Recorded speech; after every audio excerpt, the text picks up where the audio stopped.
Saudações investidores, bem-vindos a mais uma aula da série Indicadores. Nessa aula meu objetivo vai ser falar um pouco sobre o Open Interest, que é um grande indicador, porém um indicador muito pouco utilizado e pouco compreendido no mercado das criptomoedas. Então eu vou mostrar para você aqui no TRDR e no Tensor Charts como a gente utiliza esse indicador e vou passar também um pouquinho da teoria dele, que poucas pessoas realmente entendem. Então vamos lá. O que é o Open Interest?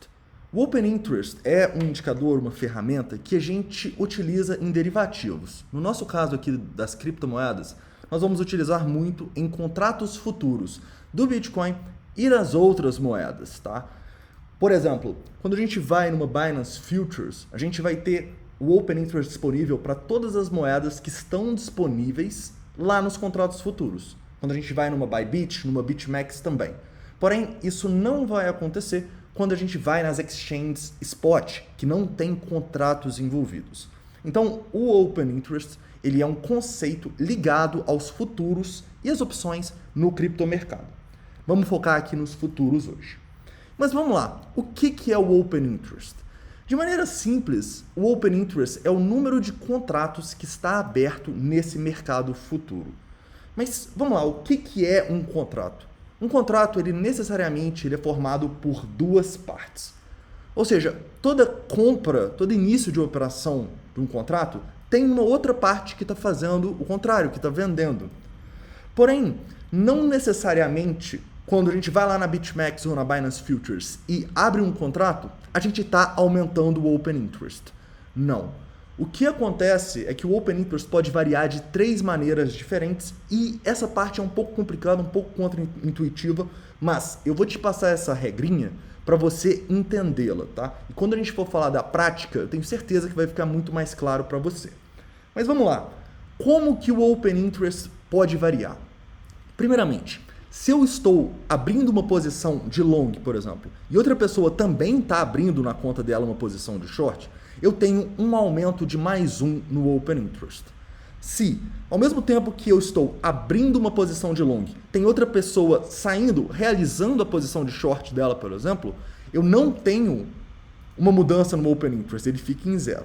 Porém, se eu estou saindo com a minha operação de long, ao mesmo tempo que outra pessoa está saindo com a operação de short dela, a gente tem uma diminuição no Open Interest. Tá? Isso é uma regrinha para vocês decorarem aí, porque o mais importante mesmo dessa aula e no Open Interest é entender como ele funciona, né? E como a gente vai utilizar ele na prática. Então, eu vou te passar 4 maneiras que a gente utiliza isso e que levam em consideração essas regrinhas, tá bom?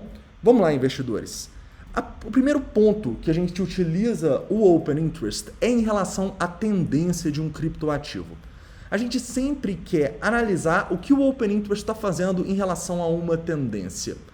Ou seja, a gente quer ver o Open Interest aumentando em relação à tendência que está acontecendo.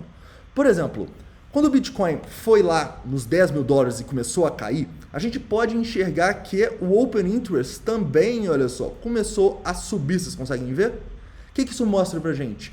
Isso mostra pra gente que essa alta do Open Interest é boa para a tendência. Porque se tem muito interesse de compra e venda numa tendência pré-estabelecida, a maior probabilidade é que essa tendência continue, ok? Então, o primeiro ponto que você tem que entender do Open Interest é que ele confirma a tendência, ok? Uma tendência com o Open Interest subindo é bom para essa tendência. Uma tendência com o Open Interest caindo não é bom para essa tendência. Você vai entender por que agora. Quando a gente tem uma queda no Open Interest, o que tipicamente está acontecendo é quando a gente está vendo longs e shorts saírem do mercado. E tipicamente, quando a gente tem uma queda muito forte, vai acontecer uma reversão. Por que, investidores? Caras, porque quando a gente vê muitos longs e muitos shorts saindo, está acontecendo um fenômeno que vocês estão cansados de saber nesse mercado que a gente sempre fala aqui. Estão acontecendo aqueles famosos stop loss hunts. Então, por exemplo, quando a gente estava lá quase em 9.200 hoje e o preço despencou em 1 minuto para 9.130, a gente vê uma queda muito forte do Open Interest de 717 milhões para menos de 700. O que isso nos mostra se o Open Interest diminuiu? Nos mostra que muitas pessoas que estavam em long foram estopadas e muitas pessoas que estavam em short, elas realizaram, ou seja, elas saíram também da operação de short. E se a gente vê muitas pessoas sendo estopadas, liquidadas, e outras pessoas, tipicamente as instituições, realizando as suas posições, isso é um sinal de possível reversão do preço. Então, o segundo ponto, um dos mais importantes que a gente utiliza no Open Interest, é quando a gente tem esses spikes, quando a gente tem uma queda muito forte do Open Interest, independentemente para qual lado for, tá? Tipicamente, quando a gente tem uma queda assim no Open Interest, vai ser um ponto que o preço vai ou dar uma corrigida para cima ou até mesmo reverter e voltar à tendência anterior, correto? Outro ponto muito interessante que a gente utiliza o Open Interest é entender o ponto que ele está relativamente aos últimos dias, às últimas semanas. Porque se o Open Interest ele está num ponto muito elevado, tipicamente isso vai ser uma oportunidade para as instituições fazerem o mercado se comportar de uma maneira mais volátil do que o normal. Vamos dar um exemplo. Aqui, como vocês podem ver, olha só, no ponto onde o Open Interest estava mais elevado em toda a alta, foi basicamente no topo ali acima dos 10 mil dólares, correto? Isso acontece por quê? Porque se a gente tem muitos contratos abertos, é uma oportunidade para as instituições fazerem o mercado ir para os dois lados, muitas vezes, para estopar e liquidar essas pessoas pegando a liquidez delas. Mas para qual lado tipicamente o mercado vai? Só pelo Open Interest é difícil da gente estimar essas probabilidades. Porém, se a gente utilizar, por exemplo, o Long Short Ratio, você pode ver qual é o lado predominantemente que o mercado está posicionado e a maior probabilidade é que o Open Interest vá para o outro. No topo que eu mostrei para vocês, por exemplo, olha só, a gente tinha quase 2 longs para cada short e provavelmente é por isso que o preço chegou a cair quase 20% naquela queda até os 8 mil, correto? Ou seja, o Open Interest estar muito elevado, igual a gente está agora, não é um sinal que o mercado vai cair ou vai subir. É um sinal de perigo. É um sinal que um movimento extremamente volátil está por vir. Agora, continuando, já falei para você como que a gente utiliza o Open Interest em relação à tendência, em relação a reversões, em relação a realmente ter esse sinal de perigo, e agora eu vou falar para você como que a gente utiliza ele em relação aos rompimentos. Caras, tipicamente, num rompimento, para a gente confirmar esse rompimento, a gente quer ver o Open Interest ou subindo ou ele constante, tá?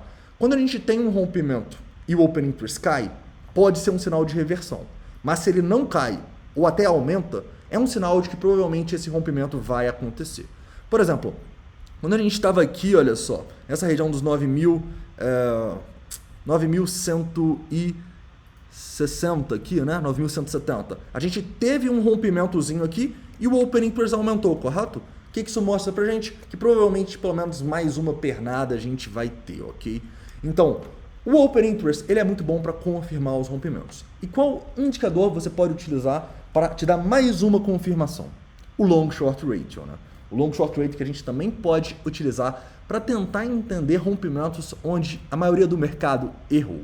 Ok? Então, o Open Interest ele é um ótimo indicador, ele é um indicador que a gente pode utilizar de diferentes maneiras, mas também é um indicador que você utilizar ele sozinho não é muito interessante, tá bom? É sempre bom você ter uma confluência aí de indicadores também da análise técnica e até mesmo outros da análise de sentimento. Beleza? Então é isso, tá? Espero que vocês tenham gostado desse vídeo e até a próxima.